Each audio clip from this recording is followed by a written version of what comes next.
Hola a todos, vamos a empezar entonces nuestra clase. Eh, Voy a tratar de mezclar un poco de material, un video introductorio, luego una presentación y hablar un poquitito de los conceptos fundamentales y sobre todo de los basamentos teóricos que posee la psicología comunitaria como tal. Y vamos a darnos cuenta que justamente este es un tema de amplio debate, ya que al ser una de las especialidades más nuevas de la psicología, existe todavía bastante confusión respecto a los métodos que utiliza, respecto a su objeto de estudio, respecto también a, a la participación del profesional en cuanto a cuál es el rol del psicólogo comunitario. Vamos a ver que hay diferentes tipos de roles y niveles de participación que el psicólogo puede tener en la comunidad. Eh, entonces les invito a ver el siguiente video introductorio y después seguimos hablando.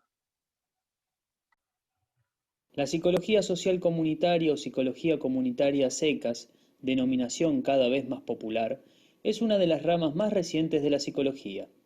Su carácter novedoso es responsable de la confusión y ambigüedad que todavía imperan respecto de su denominación, objeto y métodos, lo cual obviamente es un signo no sólo de su juventud, sino además de ser una rama en período de formación que sin embargo tiene ya pretensiones de autonomía. Diversos manuales ya ubican a la psicología comunitaria como una nueva disciplina. Si bien indican siempre su basamento psicosocial, así como su uso de procedimientos, técnicas, instrumentos y métodos provenientes de la psicología social. Orígenes y definición de la psicología comunitaria. Hablar de la psicología comunitaria significa, como ha ocurrido con muchas otras ramas de la psicología en sus respectivos comienzos, decir no sólo de qué se trata, sino también deslindar su campo, señalar su objeto y sus objetivos. Comenzaremos por la tarea de la identificación por diferenciación antes de pasar a definir nuestro campo de estudio. Pero, ¿por qué comenzar así? La justificación de esta estrategia se debe a que la denominación de comunitaria podría llevar a deducciones erróneas, según las cuales se podría confundir lo que hemos anunciado como una rama de la psicología afincada en lo social, con prácticas de carácter paternalista, que responden a intentos de desarrollo comunal cuyo centro de poder es externo al ambiente sobre el cual se desea ejercer. Tampoco se trata, como muy bien lo han expuesto otros autores, de una psicología exclusivamente aplicada al campo de la salud mental comunitaria, cuyo fundamento supone una falla de las instituciones en la cual el Estado delega la socialización de los individuos, de tal manera que se generan grupos de personas marginadas de sus beneficios. Como dice Escobar, la solución que ofrece ese paradigma es la de aumentar la capacidad socializadora de cada institución del sistema social mismo. Este modelo ha tenido gran acogida a nivel de los organismos estatales y sus esfuerzos pueden observarse en los numerosos planes inacabados, frustrados o en las transformaciones que las precedieron y motivaron. Asimismo, no debe confundirse aún, cuando la psicología comunitaria no las excluye, con áreas tales como el asesoramiento de comunidades o como la tecnología social. En el primer caso se trata de una aplicación muy concreta y en el segundo de un enfoque igualmente aplicado, que propone la generación de técnicas, de estrategias e instrumentos dedicados a la solución de problemas sociales, que no necesariamente involucran un cambio social estructural. La psicología comunitaria puede incluir, y de hecho en su aplicación lo hace, ambas áreas, pero sus objetivos van más allá de lo que ellas plantean. A fines de la década del 60 y comienzo de los años 70, diversos autores como Newbrook, Lehmann y Murrell comienzan a plantear la necesidad de definir y fundamentar una psicología comunitaria. Algunos la proponen como una forma de psicología aplicada, dados sus nexos en los Estados Unidos con el movimiento pro salud mental en la comunidad, de larga data, y con la política de guerra a la pobreza. Otros, como Newbrough, se preguntaban ya acerca de la posible creación de una nueva rama de la psicología. En todo caso, lo que parece delinearse en ese país es la necesidad de una psicología que trabaje con organizaciones sociales, cambiándolas de manera tal que los individuos se beneficien, así como la dualidad del rol del psicólogo involucrada en tal acción, quien es calificado por Bennett de participante conceptualizador, significando tanto su labor como promotor cuanto su papel como profesional y científico.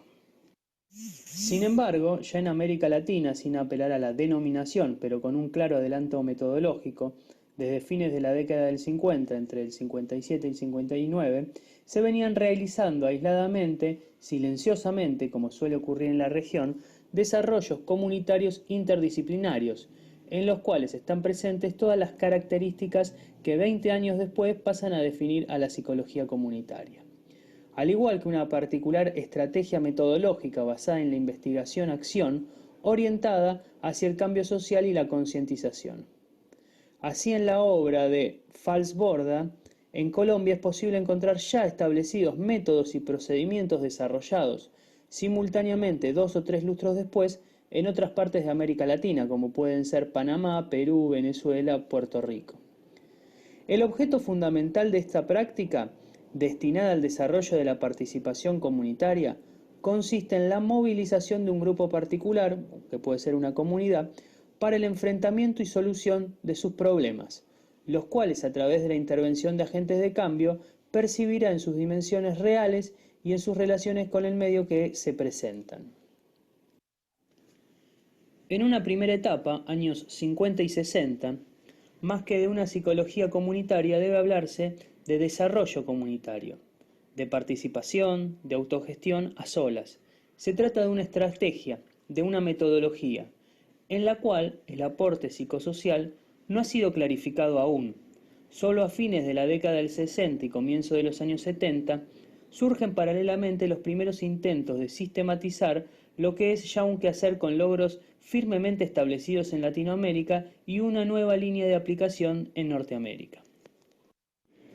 Lehmann consideran que son 3 las áreas fundamentales que constituyen el objeto de la psicología comunitaria: el análisis de procesos sociales, el estudio de las interacciones en un sistema social específico y el diseño de intervenciones sociales. Rapaport la define como la búsqueda de alternativas a normas sociales establecidas. Se reconoce así una orientación evidentemente social a esta disciplina y un rol muy activo, tanto al psicólogo como a su tradicional objeto de estudio, el hombre, que esta vez es el hombre en su comunidad. Sin embargo, es todavía una definición muy vaga. Aproximadamente podríamos describir a la psicología comunitaria como la rama de la psicología cuyo objeto es el estudio de los factores psicosociales que permiten desarrollar, fomentar y mantener el control y poder que los individuos pueden ejercer sobre su ambiente individual y social para solucionar problemas que los aquejan y lograr cambios en esos ambientes y en la estructura social. Esta definición implica que el rol del psicólogo y de otros profesionales orientados por los mismos objetivos y con los cuales trabajará conjuntamente, ya que, como en el caso de la psicología social, de donde se desprende, de hecho se la suele denominar también psicología social comunitaria, su campo es interdisciplinario. Será el de un agente de cambio y ese rol estará ligado a aspectos de detección de potencialidades, de auspicio de las mismas y de cambio en los modos de enfrentar la realidad, de interpretarla y de reaccionar ante ella. El elemento a subrayar en esta definición es el colocar el centro de gravedad del control y del poder en la comunidad, no en el agente interventor, en el técnico ni en el organismo promotores de cualquier signo u origen, estatal, privado, religioso o político. Definida así, la psicología comunitaria se plantea, como ya lo enunció Escobar en el año 79, como una psicología para el desarrollo, entendido como el proceso mediante el cual el hombre adquiere mayor control sobre su medio ambiente. Es decir, que se trata del desarrollo individual, pero tal como lo planteamos en la definición anterior, también es un desarrollo que va más allá del individuo, pues su objetivo último será lograr no solo un cambio psicológico en las personas, sino además al afectar su hábitat y con él las relaciones individuo-grupo y grupo-sociedad. Generar cambios tanto cuantitativos como cualitativos que colocarán esas relaciones en un nuevo nivel. Es decir, que se producirá un movimiento de acción transformadora en dos sentidos, en el cual ambos campos de la dinámica, siendo coincidentes y opuestos a la vez, se ven transformados, pues todo cambio en el hombre produce cambios en su ambiente y viceversa. Se plantea así el desarrollo en una relación dialéctica de transformaciones mutuas.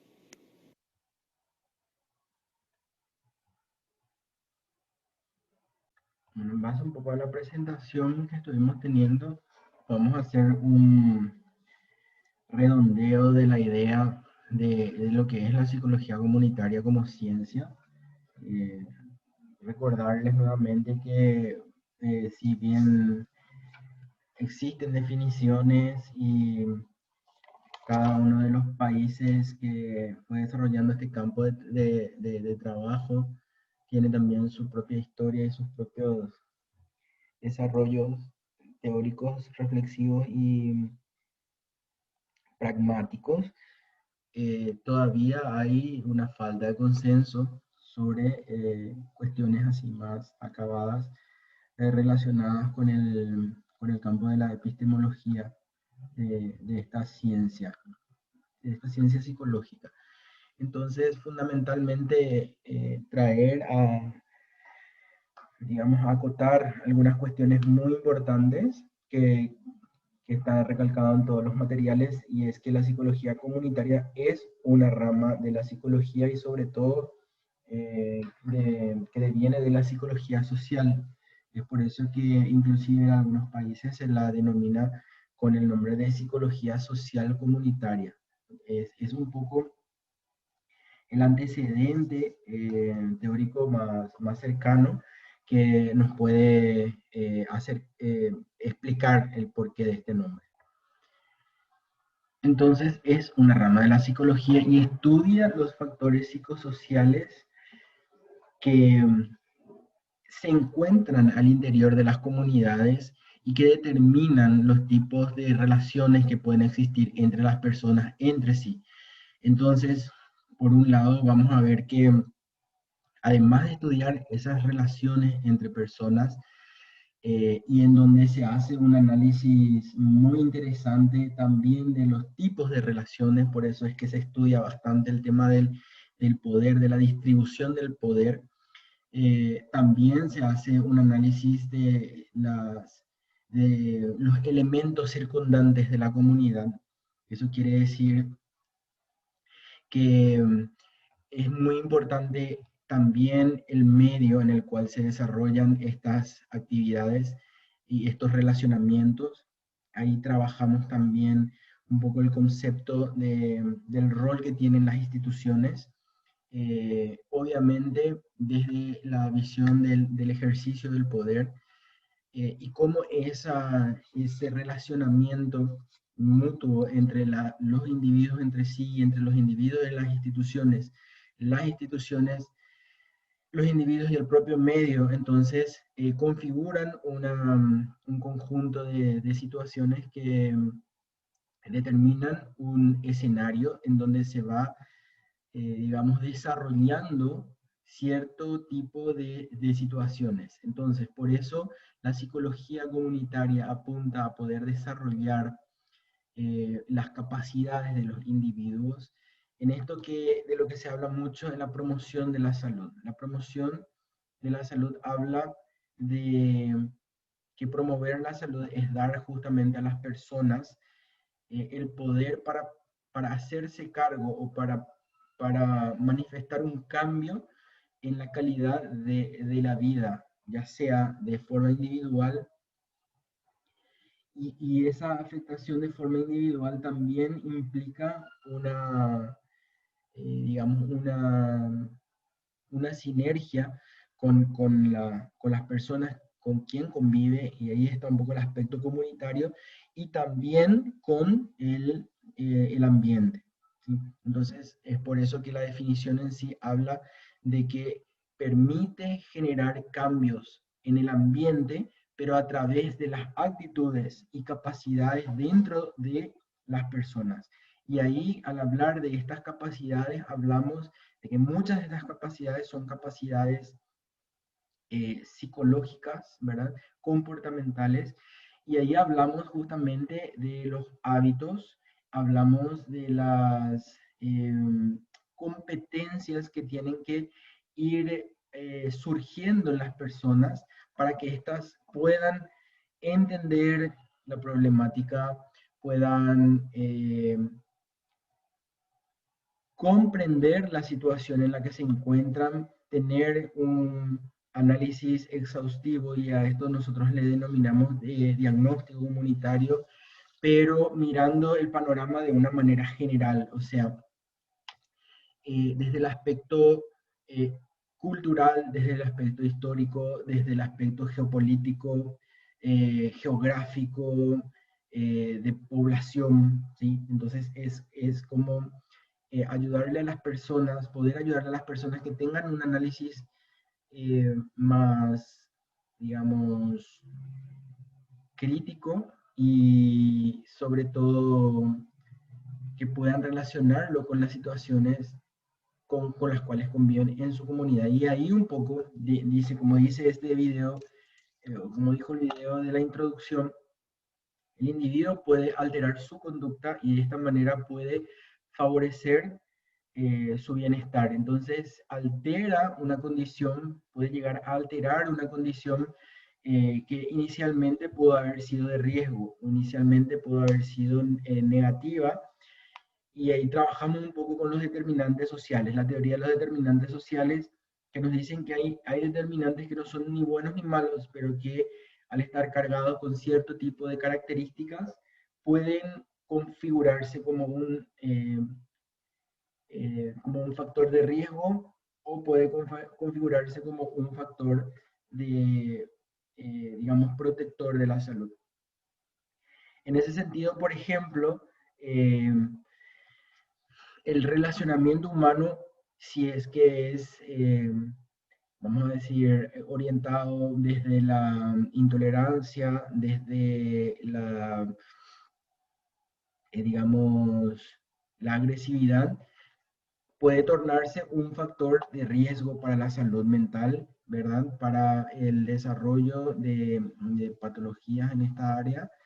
Eh, y si se trabaja este mismo factor, que es el del relacionamiento, favoreciendo las relaciones humanas, la negociación, el, la solidaridad, este mismo factor, que es el factor de relacionamiento humano, puede pasar de ser un factor de riesgo a ser un factor protector, porque las personas van a empezar a poder manejar esas situaciones que anteriormente eran inmanejables, o afectaban directamente su bienestar. Van a poder tener mayor resiliencia, van a generar empatía, y de esa manera entonces se puede ir trabajando, logrando una alteración no solamente del relacionamiento entre las personas, sino una alteración permanente del propio ambiente. Entonces, en este caso, es un ejemplo de cómo un factor como es el relacionamiento interpersonal puede ser trabajado y puede ser convertido de un factor de riesgo a un factor protector de la salud. Por eso entonces la definición nos habla de que la psicología comunitaria busca, a través de un cambio, de un mejoramiento en las capacidades individuales e interpersonales, lograr finalmente un cambio a nivel social, a nivel ambiental, ¿sí? Eso es la primera cosa que es rescatable. Entonces, como estamos hablando de la comunidad, de cómo estamos hablando del poder, dónde radica el poder, porque el poder sí es un elemento central en lo que es la promoción de la salud. Entonces, justamente el objetivo de la psicología comunitaria es eh, brindar las condiciones para que los individuos puedan identificar los problemas, para que puedan comprender y reflexionar sobre la problemática que está viviendo, pero sobre todo para que pueda idear a través de un análisis eh, exhaustivo y un análisis estratégico de lo que le rodea, y entre lo que le rodea, aparte de otras personas, están también las instituciones. Entonces, cómo ese individuo puede aliarse con otras personas y a través de la participación social se puede llegar a la organización, y esa organización puede impactar a un nivel mucho más alto de gestión en las instituciones. Entonces, por eso habla de que uno de los objetivos de la psicología es dar ese poder a los individuos de cambiar el derrotero y las condiciones de vida dentro de su comunidad. Y también para eso va a trabajar fuertemente lo que es la participación, el empoderamiento de las personas. El empoderamiento es un concepto que se refiere a que las personas toman como propio una problemática, o también empiezan a hacerse conscientes de qué tipo de herramientas tienen como para poder solucionar un problema. Entonces, una vez detectado, yendo a lo práctico, luego de un diagnóstico comunitario, donde se puede analizar y comprender cuáles son las características, digamos, eh, especiales de la situación que el individuo y su comunidad está viviendo. Entonces no solamente puede entender el problema, sino que puede identificar qué tipo de potenciales soluciones existen ya. Entonces va a ver de que no solamente va a poder identificar los puntos o ejes problemáticos, sino que va a identificar qué tipo de habilidades necesita aprender, o con qué tipo de habilidades puede contar dentro de la propia comunidad. Y es por eso que uno de los factores que se trabaja más en la psicología comunitaria justamente es el de la participación entre personas. Cuando nosotros nos aislamos, tendemos a no reconocer la capacidad que existe en la otra persona, y ocurre lo contrario cuando se favorece esa interacción. Cuando nosotros interactuamos con otras personas, entonces podemos no solamente estar conscientes de las capacidades que tengo yo, en el sentido de que sí puedo eh, saber qué tipo de cosas yo puedo ofrecer, y también valorar digamos, la capacidad del potencial que la otra persona puede ofrecer para la propia comunidad. Y de esa manera entonces puede surgir a través de una planificación una sinergia en las actividades, tanto propias como inclusive entre comunidades, que logren un cambio en todo el entorno. Y es por eso que finalmente el objetivo más grande es el cambio social.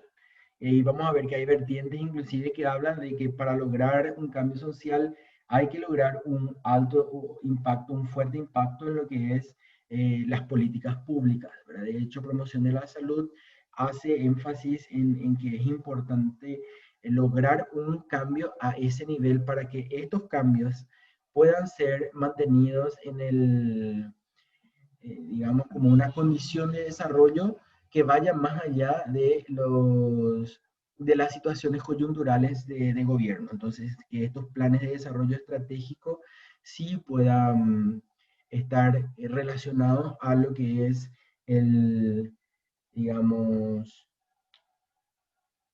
una condición permanente que quede instalada en la comunidad y que pueda continuar su desarrollo, buscando cada vez desarrollar más capacidades y favorecer más ambiente en donde no solamente disminuyan los problemas, sino que eh, se favorezca al desarrollo y al mejoramiento del nivel de vida o de la vida en general de los individuos y obviamente de la comunidad. Entonces, ¿cuáles son algunos de los ejes teóricos que tenemos? El modelo del estrés psicosocial, ¿sí?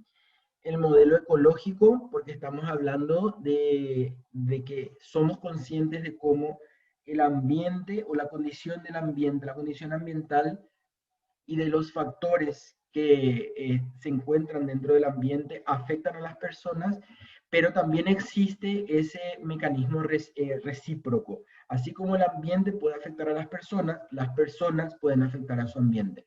Entonces, una acción conjunta entre personas que se ponen de acuerdo para lograr un objetivo, el cual puede ser el mejoramiento de las condiciones de vida de una comunidad, sí puede ser trabajado desde el modelo ecológico. Y también el modelo del cambio social, ¿verdad? Que decíamos que para poder lograr digamos, un cambio permanente, justamente se hace énfasis en lo que es la necesidad de generar políticas públicas que ayuden a que este proceso se sostenga en el tiempo, ¿sí? Entonces, es por eso que esto es más procesual, esto es algo que eh, es importante que se trabaje con las personas, que ellas se empoderen, que ellas vean realmente que tienen el poder de cambiar, no en el sentido de transferir la responsabilidad que pudiese existir sobre el Estado, ¿sí? Porque esto también muchas veces se malinterpretó, ¿verdad? El término empoderamiento se utilizó de una manera bastante dañina en el sentido de que hubo una época en donde se trató de eliminar prácticamente la responsabilidad de los gobiernos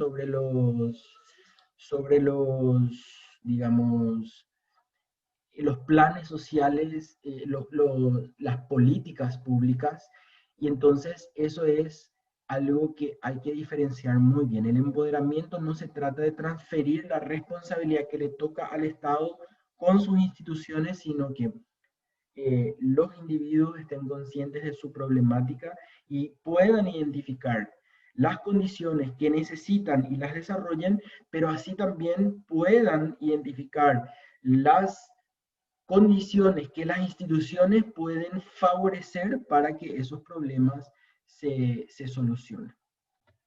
Entonces también tenemos el modelo de apoyo social, ¿verdad? El trabajo intergrupal, ¿verdad? Modelo de suministro es el modelo de empoderamiento del cual estuvimos hablando, que no hay que malinterpretar, por eso dice esa salvedad. Entonces, ¿cuáles son los principios sobre los cuales se mueve la disciplina de la psicología comunitaria? Primero, entender que estas fuerzas que gobiernan nuestros relacionamientos, ¿verdad? Ya sea de persona a persona, de comunidad a comunidad, de barrio a barrio, ¿sí? De ciudad a ciudad o dentro de un país, eh, está, vamos a decir, regido por fuerzas, ¿verdad? Y esas fuerzas están, digamos, interactuando dentro de un esquema o de un sistema de relacionamiento dentro otra vez de lo que es la comunidad. Entonces, existen lo que conocemos como sistemas sociales, donde podemos ver no solamente lo referente al poder, sino a la participación, a los niveles de participación, por ejemplo, los cuales habla Marisa Montero, de cómo son diferentes, pueden ser diferentes de involucramiento, grados de involucramiento respecto a una problemática, y que estos sistemas sociales sí afectan a la vida de los individuos, ¿sí? No solamente a las condiciones de vida, sino a la propia construcción del imaginario o de la estructura que los individuos tenemos para poder entender y leer la realidad de nuestra comunidad.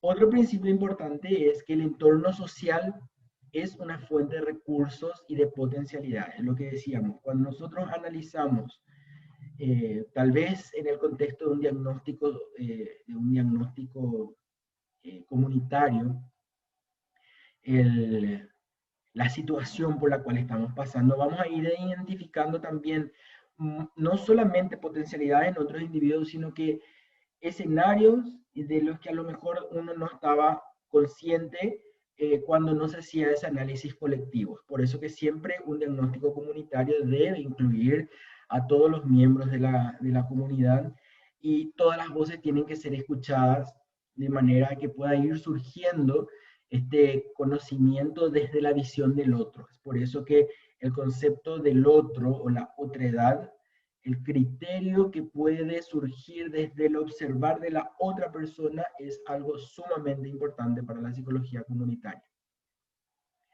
Otro principio también es el de la localización de los problemas de salud mental dentro de esos sistemas sociales. Entender de que no podemos entender un problema de salud descontextualizado, porque como decíamos, así como una situación o un entorno puede afectar de forma positiva a la persona, también lo puede afectar de forma negativa, y es por eso que estos factores ambientales son muy importantes, ya que el propio relacionamiento interpersonal también es un factor ambiental que hay que tener en cuenta. Entonces, se entiende que los trastornos pueden tener una base dentro de estos relacionamientos resueltos de forma negativa, ¿sí? Por falta de consideración, prepotencia, violencia, muchos tipos de escenarios donde pueden darse estas situaciones que puedan favorecer la falta de salud de las personas en general. También otro principio importante es entender que las necesidades individuales y los intereses sociales son compatibles. O sea, entender de que más allá de que yo tenga una agenda personal, sea yo político, empresario o lo que sea, y esa mi agenda personal me lleva a afectar de forma negativa a mi entorno, tarde o temprano, eso va a repercutir sobre mi forma de vida también. Entonces, desterrar de una vez por todas esto de que o sigo yo mi agenda personal o me dedico a lo social, como si fuese algo que está contrapuesto. Justamente la teoría ecológica acá nos habla de que es posible encontrar una y compatibilizar estas formas de trabajo, en donde se tiene en cuenta lo que yo necesito para estar bien, sin afectar de forma negativa, y al contrario, buscar afectar de forma positiva también mi entorno y por ende a las otras personas. Entonces se busca trabajar en la armonización de estos objetivos.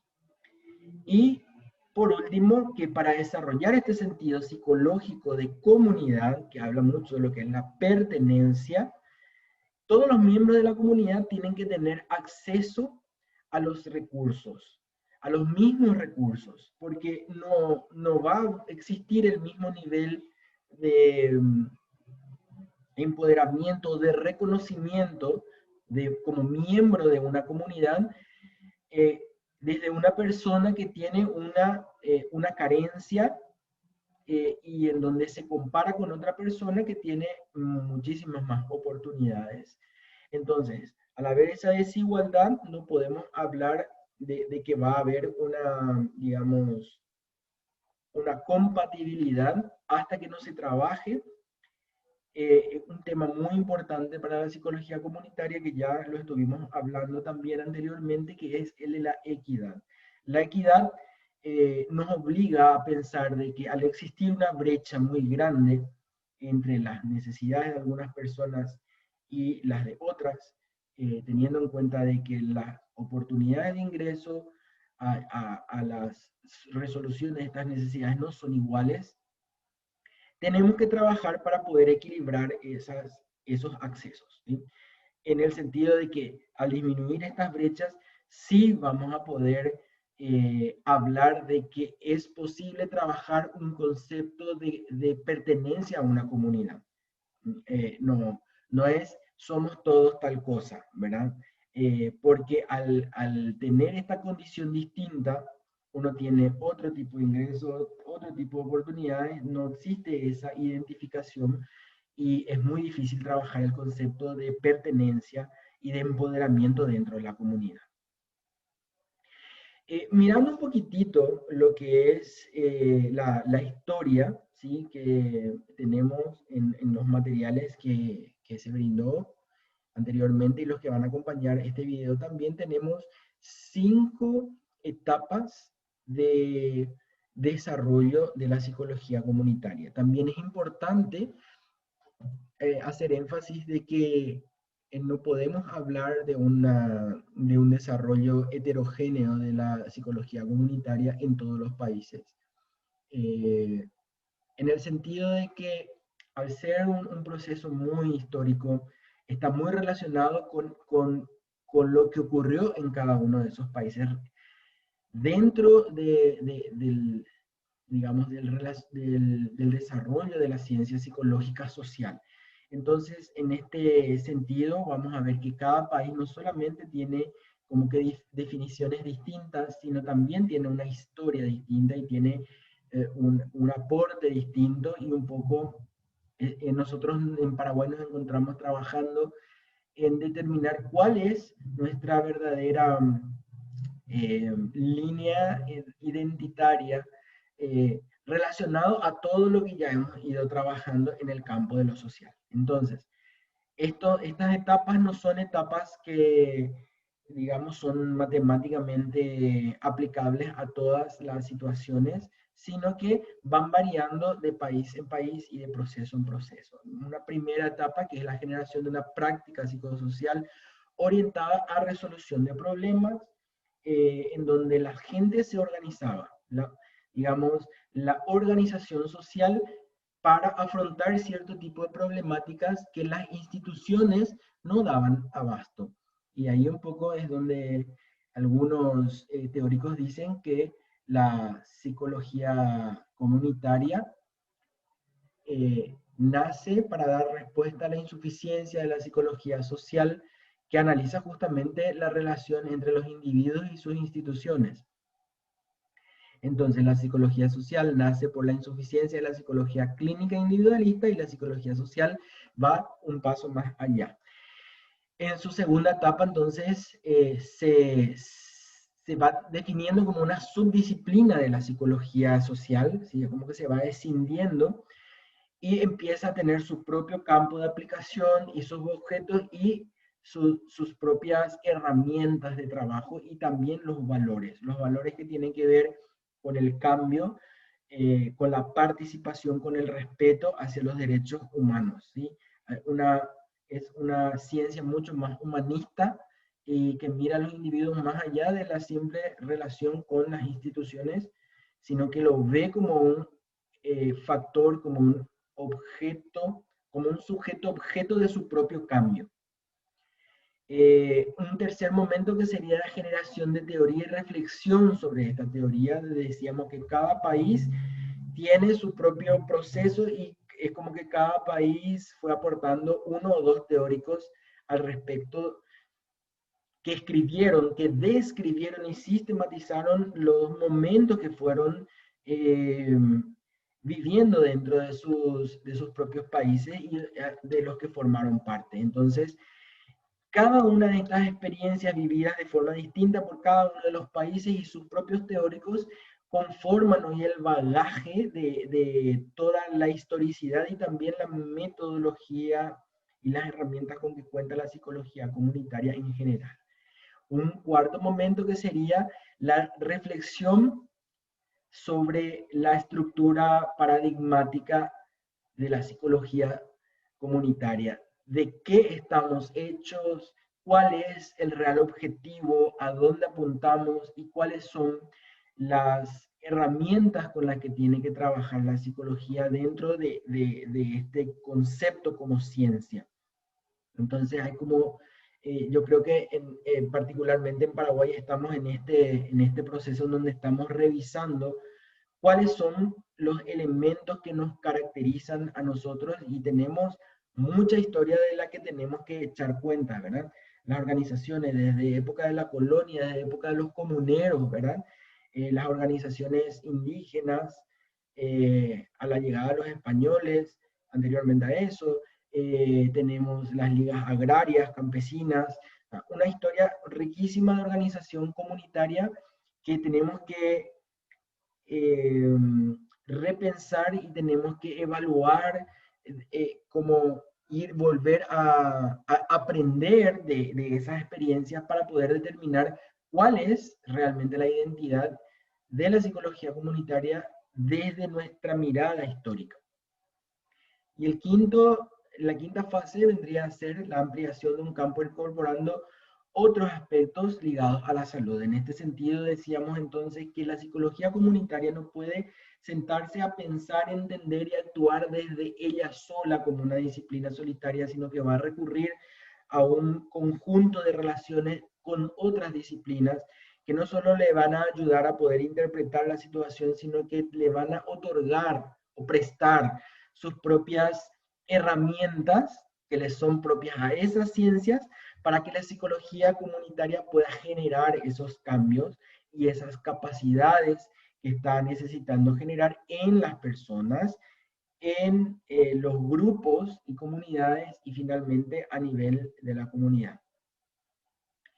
Entonces, esto tenemos que entender, ¿verdad?, de que este proceso histórico de conformación tiene que ver con cada uno de los países, ¿sí? Eh, para ir entendiendo de qué estamos hablando.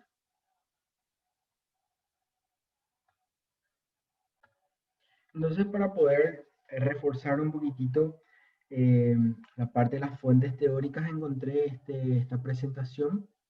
Voy a decir también quién es el autor y para que podamos analizar los elementos y sobre todo recordar estos elementos constitutivos, sus principios y fundamentos teóricos. Entonces, tenemos que entender que cuando hablamos de la psicología comunitaria, así como la psicología posee otras ramas, eh, intenta identificar cada vez con más precisión cuáles son los elementos, cuál es su objeto de estudio y sobre todo qué es lo que quiere hacer, cuáles son sus objetivos, si apunta a la conducta o si apunta al relacionamiento y ahí cambiar la conducta o si apunta al relacionamiento del individuo con su medio y cuáles son las relaciones que las instituciones como actores sociales pueden influir de forma positiva o negativa dentro de esa vida o de esa lógica en la comunidad. Entonces, entender que este término de psicología comunitaria apareció en los Estados Unidos ya por la década del 60 en un material que dice Psicología de la Comunidad, un reporte de la conferencia de Boston en la educación psicológica para la salud de la comunidad.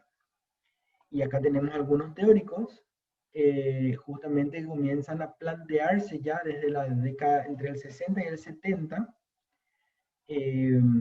a definir y fundamentar a la psicología comunitaria como un campo de las ciencias psicológicas aparte. Proponen entonces que exista una psicología aplicada, que en este caso, decíamos, en los Estados Unidos, aparece con organizaciones sociales en referencia a a la historicidad que ya escuchamos en el video, para que se puedan cambiar las condiciones de vida de estos individuos que en su mayoría estaban siendo afectados por la pobreza, acordémonos el escenario mundial, las guerras y la gran depresión económica. Sin embargo, América Latina estaba viviendo otro proceso diferente a los Estados Unidos. Entonces, al final del 50 se venían realizando algunas cuestiones de organización, lo que decíamos, ¿verdad? Esta organización comunitaria, pero todavía no se definía la estrategia metodológica como tal, sino que era un conjunto de situaciones históricas que determinaban la situación. Entre los años 50 y 60, entonces, más que una psicología comunitaria, decíamos, estamos hablando de un proceso de autogestión, de organización entre personas para dar respuesta a las situaciones que las aquejaban. Y un teórico que es Lehmann considera que son tres las áreas fundamentales que constituyen el objeto de la psicología comunitaria como tal. El primero, el análisis de los procesos sociales. El segundo, el estudio de las interacciones de un sistema social específico. Y el tercero, el diseño de intervenciones sociales. Estos serían, según él, eh, los tres objetos donde debería operar la psicología comunitaria para llegar al objetivo. Entonces, una de las cuestiones importantes que sacamos a conclusión de esto es que el objetivo de la psicología social, de la psicología comunitaria como tal, es el cambio a nivel social, ¿sí? Entonces, surge como un esfuerzo coincidentemente paralelo, dice, diversos grupos de psicólogos latinoamericanos y de otros profesionales de las ciencias sociales que comienzan a enfrentar una serie de problemas que tienen diferentes, digamos, diferentes raíces, diferentes tipos de problemas, pero que afectaban una realidad concreta. Entonces, el problema era un problema, digamos, multicausal, y al ser un problema multicausal debía ser enfrentado también por una diversidad de disciplinas. Entonces, era importante dar respuesta a estos problemas psicológicos, tanto a nivel individual como a nivel de las comunidades, porque estos problemas psicológicos, a pesar de ser individuales, constituían una suma de situaciones que hacían que esas situaciones se conformasen en elementos de riesgo, en factores de riesgo para la salud individual y comunitaria en las poblaciones. Entonces se entendió de que si no se aborda un problema de manera global, ese problema puede afectar finalmente inclusive la interacción y el nivel, el modo de vida de toda la comunidad en general. Entonces, este planteamiento supone que el psicólogo enfrente la problemática con una visión totalmente distinta. O sea, cuando hablamos del diagnóstico, no estamos hablando del diagnóstico de un problema, sino estamos hablando de un diagnóstico situacional. Es por eso que el psicólogo comunitario hace, al entrar a trabajar, o al querer empezar a trabajar con una comunidad, lo primero que hace es favorece un diagnóstico comunitario participativo. ¿Por qué?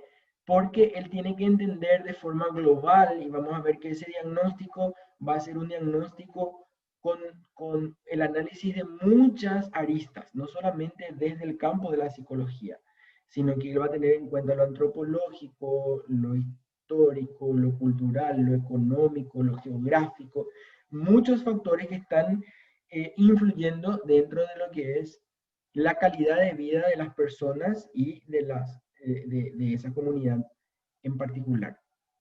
Entonces el diagnóstico va a ser un diagnóstico de la situación, no va a ser un diagnóstico de una enfermedad o de un problema en particular, sino va a ser ese entender cómo todos los factores conjuntamente están interactuando y esa interacción está provocando cierto tipo de inconvenientes. Y entonces eso le va a prestar la posibilidad de tener una conciencia de una relación, aspecto total de lo que está ocurriendo a nivel de la comunidad. Entonces es entender de que hay muchas fuentes teóricas dentro de la psicología comunitaria que han aportado para poder entender esto de la psicología comunitaria. En primer lugar, tenemos la teoría de la atención social, que define que aquellos cambios de exigencias mayores y más acuciantes provocan una carga, una tensión, cuando estas situaciones no son deseadas por el individuo. Esto puede darse, por ejemplo, la teoría del estrés social que habíamos dicho, ¿verdad? De entender de que una situación incómoda o peligrosa, afecta realmente a la vida del individuo y de las personas, de la suma de individuos que es la comunidad. Esta afectación puede provenir del ambiente o de otras características psicológicas, puede ser de características de la personalidad de la misma persona o de otras personas. Por eso hablábamos de la relación entre personas. Entonces, este estrés al que es sometido un individuo puede producir un conjunto de reacciones fisiológicas que pueden ser transitorias o pueden ser enfermantes, o sea, autolimitantes para la propia persona. Realmente eso produce que haya trabajar de esta manera interteórica, produce de que haya un crecimiento de la ciencia psicológica, y entonces se puede hablar de esta interacción para poder comprender la situación. Estábamos hablando de la teoría del estrés ecológico. Entonces, hablamos de que cuando hay una tensión, esa tensión produce un desequilibrio, que es digamos, la base para explicar lo que es el estrés. Entonces, hay un desarrollo de actividades diferentes y hay una manera de trabajar esas situaciones tensionantes o esos estresores de manera a disminuirlos y que dejen de afectar de forma negativa para brindarle la posibilidad a la persona de retornar nuevamente a un estado de mayor, digamos, predisposición para recuperar su salud. No es que vamos a recuperar la salud de forma automática, sino se va a trabajar en los determinantes del ambiente para que esa persona pueda recuperar su situación de salud.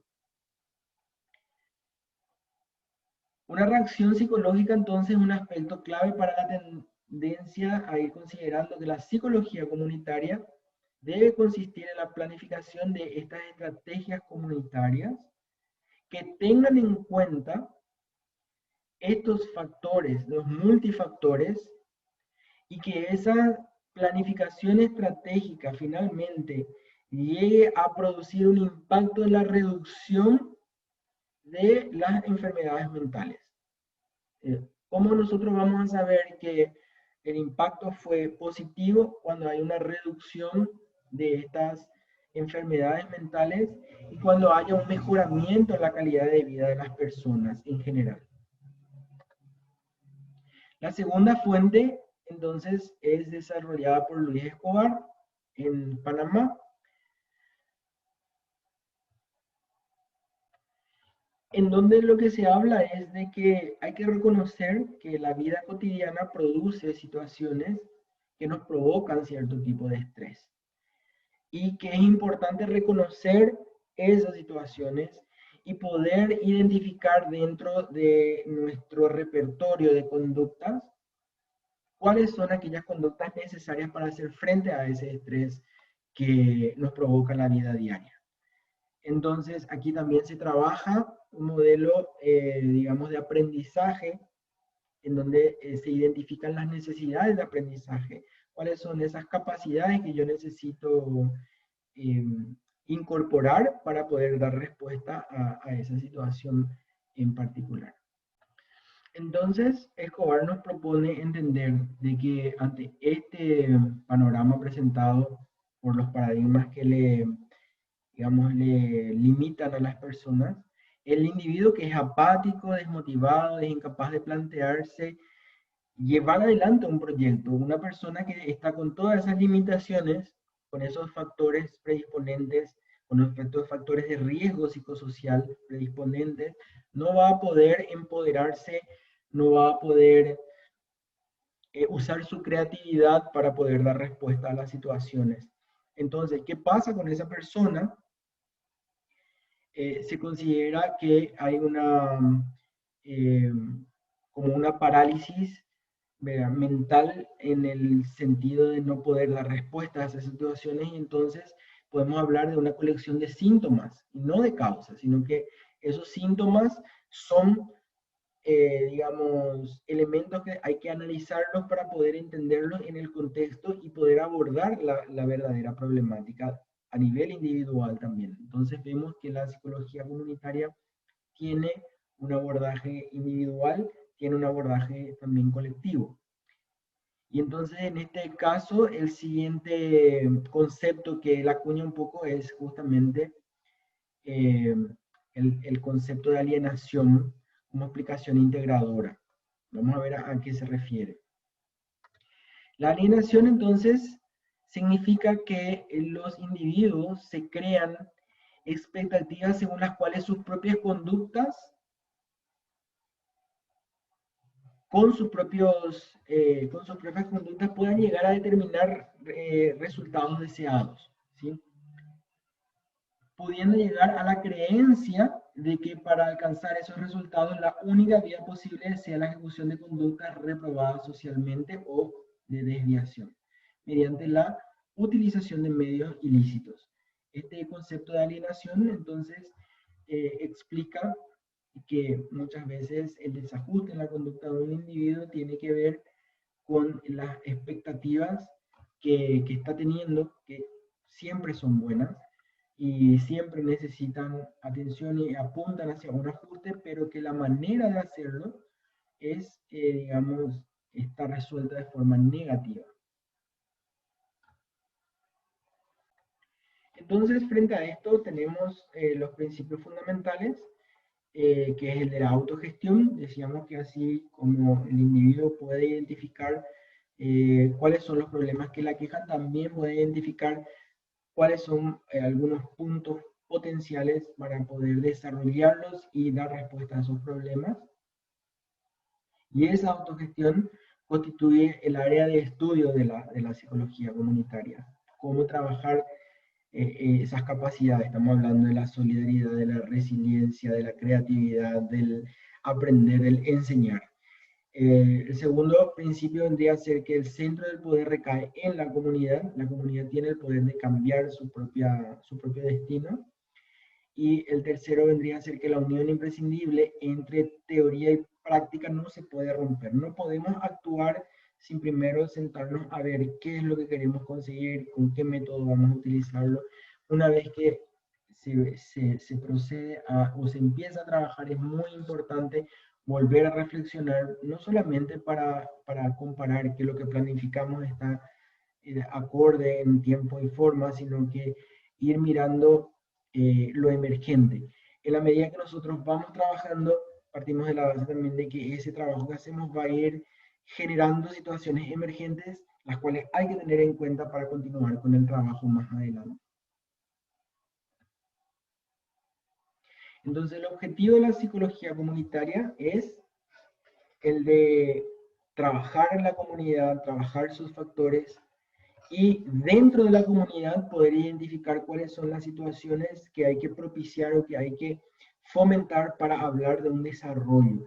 El desarrollo, el concepto de desarrollo en sí está muy ligado al de promoción de la salud mental y salud en general. Cuando hablamos de un desarrollo o de un mejoramiento de la calidad de vida, estamos hablando del concepto de promoción. Promoción quiere decir mejoramiento, no quiere decir propaganda, no quiere decir información, quiere decir mejoramiento. Cuando yo hablo de una promoción de salud, estoy hablando de un mejoramiento de la calidad de vida en general.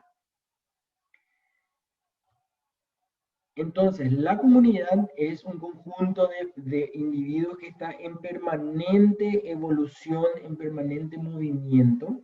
Es un grupo social que puede investigar sus propias causas con el investigador. Entonces, por ejemplo, un investigador social dentro de una comunidad, adoptando digamos, la forma de trabajo de la psicología comunitaria, tiene que entender de que está estudiando un proceso que es anterior a su llegada como investigador. Y entonces, por eso tiene que reconocer que ese proceso tiene su vida propia, por eso va a trabajar mucho sobre los procesos históricos, va a trabajar sobre lo que es la identidad. También va a tratar de entender la dinámica de la organización y también cómo los individuos se van imbricando de acuerdo a los diferentes grados de involucramiento dentro de esa organización, eh, y que cada uno de esos individuos y los grupos de individuos pueden llegar a tener intereses que sean comunes o diferentes, y en algunos casos también existen intereses que chocan, ¿verdad? Generando conflictos. Esto entonces vienen a ser el objeto de explicación mediante el trabajo de una investigación psicológica. Una investigación psicológica va a poder echar luz sobre estos elementos para poder entender la problemática dentro de una comunidad. ¿A qué nos referimos con desarrollo de la comunidad o mejoramiento? ¿Sí?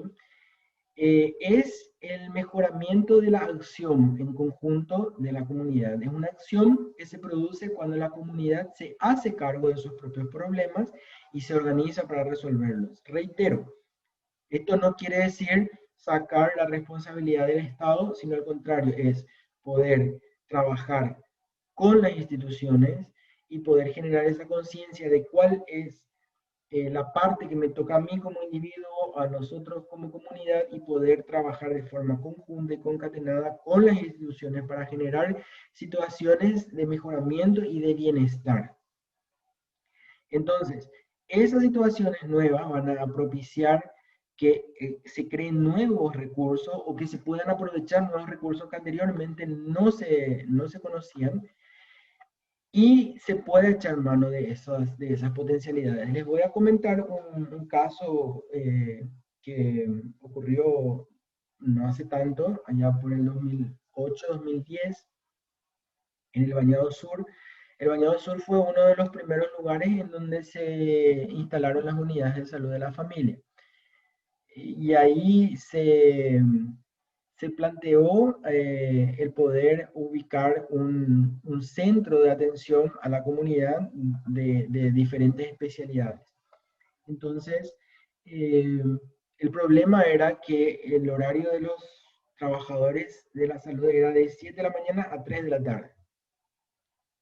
Y entonces, la pregunta que hacían los vecinos, porque era un planteamiento generalizado, es: ¿qué hacemos después? ¿No? Después de las 3 nadie puede enfermarse y fin de semana tampoco.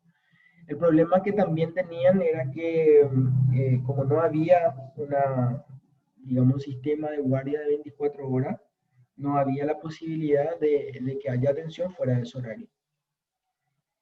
Y amén de todo esto, que cuando se querían hacer, digamos, traslados de pacientes, personas con accidentes o parturientas, ni siquiera la policía quería entrar a llevar los pacientes por esa condición de peligrosidad de la que era fama esos barrios. Entonces, el barrio en general.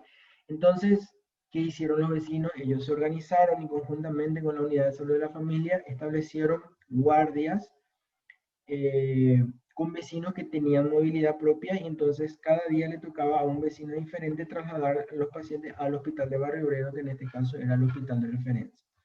Entonces, de esta manera se trabajó de forma conjunta entre el Ministerio de Salud, que era el que pagaba, habilitaba el lugar y pagaba a los profesionales, ponía los medicamentos, y en el horario que ya no había atención, había un sistema de guardias de la comunidad que trasladaba a sus pacientes hasta el hospital.